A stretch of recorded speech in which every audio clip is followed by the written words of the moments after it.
In 1995, scientists released 31 wolves into a national park. Nobody expected what happened next. Elk changed the way they walked. Rivers literally changed direction. Forests that hadn't grown in 70 years suddenly came back to life. This isn't science fiction. This is one of the most insane ecological events ever recorded. And it all started with just a handful of predators. Stick around, because by the end of this video, you'll never look at a river, a forest, or a single wolf the same way again. Welcome back. If you're new here, this channel is all about the wild, often unbelievable ways nature heals itself. And today's story might be the wildest one yet. It's called a trophic cascade, and once you understand it, you'll realize that removing or restoring just one species can ripple through an entire ecosystem, changing plants, animals, even the physical shape of the land itself.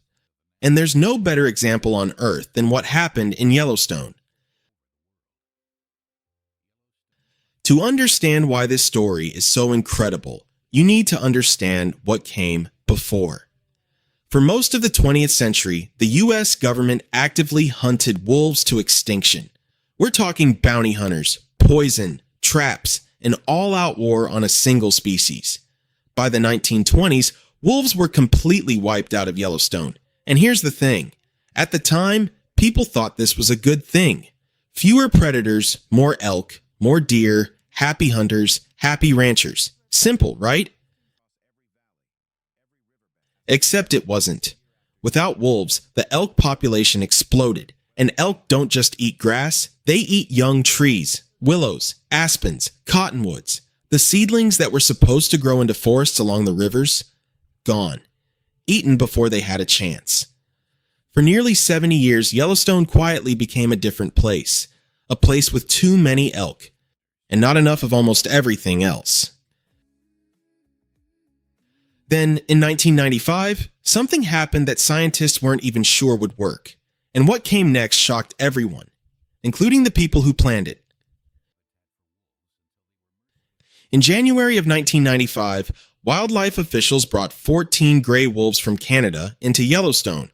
A second group followed in 1996. In total, 31 wolves. That's it. 31 animals, released into a 2 million acre park.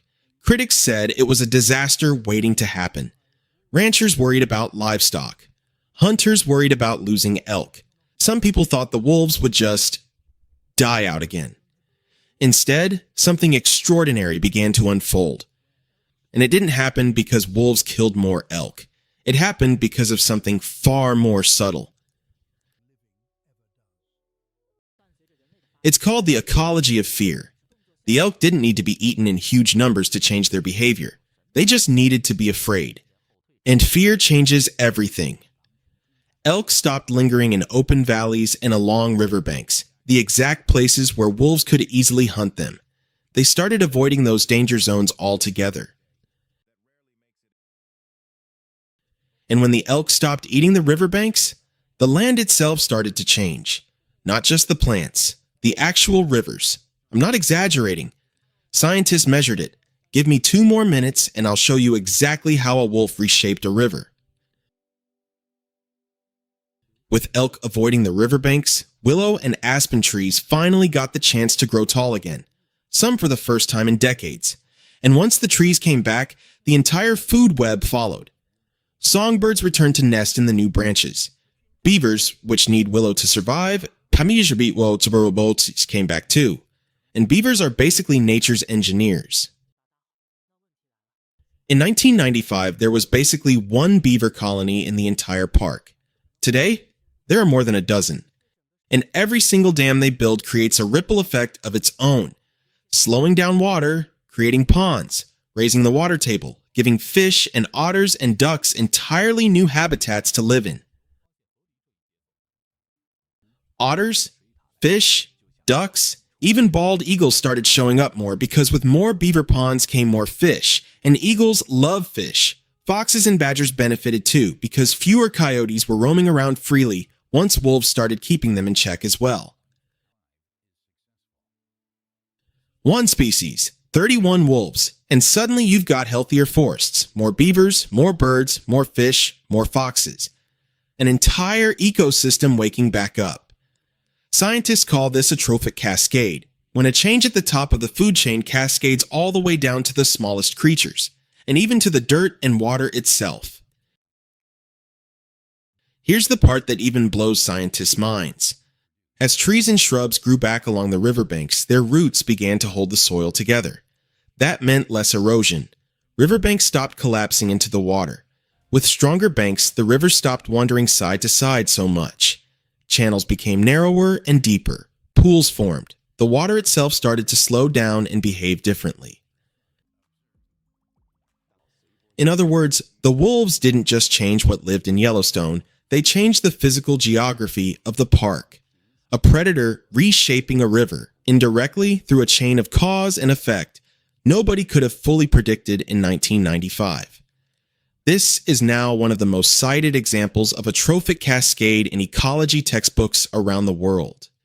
And it all started with the simple decision to bring back something that used to belong there. Now, I'll be honest with you.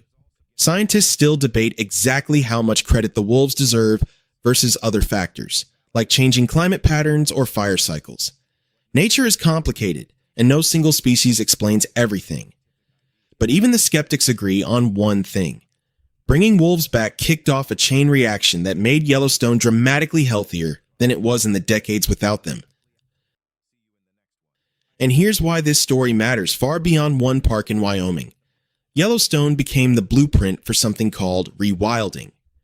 The idea that instead of micromanaging every piece of an ecosystem, you can restore a keystone species and let nature rebuild itself. Since then, rewilding projects have popped up all over the world.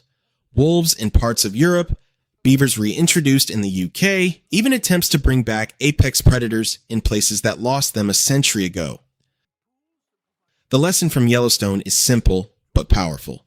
Nature doesn't need us to fix every little piece.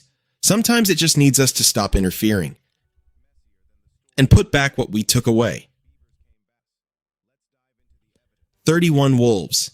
That's all it took to change an entire national park. Its forests, its rivers, its wildlife, even the shape of its land. It's one of the clearest reminders we have that ecosystems are all connected, whether we can see it or not. If this story blew your mind, you're going to love the next video. I'm covering another rewilding story that's even crazier, from a completely different continent. Hit subscribe so you don't miss it and drop a comment. If you could bring back one species to your local ecosystem, what would it be?